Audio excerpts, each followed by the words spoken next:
పన్నుల అధిక భారం తగ్గించి ప్రజలకు మరింత చేరువగా సూపర్ జీఎస్టీ ఎంతగానో ఉపయోగపడుతుందని, కేంద్ర ప్రభుత్వ సహకారంతో నూతన విధానాలతో ముందుకెళ్తున్నామని టీడీపీ హెల్త్ వింగ్ రాష్ట్ర ప్రధాన కార్యదర్శి డాక్టర్ గోరంట్ల రవిరామ్ కిరణ్ పేర్కొన్నారు. శాటిలైట్ సిటీ గ్రామంలో ఆటో యూనియన్లతో ఎంవీఐ రామనారాయణ ఆధ్వర్యంలో జరిగిన సూపర్ జీఎస్టీ సూపర్ సేవింగ్స్ కార్యక్రమానికి ముఖ్య అతిథిగా డాక్టర్ గోరంట్ల రవిరామ్ కిరణ్ పాల్గొన్నారు.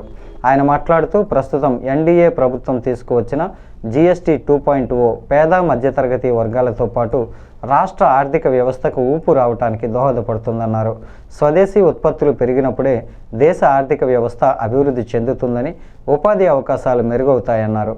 రాష్ట్ర నాయ బ్రాహ్మణ నాయకులు Vinukonda Subrahmanyam, AMC chairman Marni Vasudev, TDP rural అధ్యక్షుడు మత్సేటి ప్రసాద్, గ్రామ కమిటీ అధ్యక్షుడు Nichenakolla Satyababu, MSR Srinu, Pithani Srinivasarao, Penke Koteswararao, Choudada Lazar, Tanubuddi Subbaiah, Majji Kanakarao, Budampatti Ramakrishna, Peddada Venkatakrishna, Peetala Rambabu, Venkatesh, Gusidipudi Nagendra, Durgarao, Katta Annavaram, auto union తదితరులు పాల్గొన్నారు.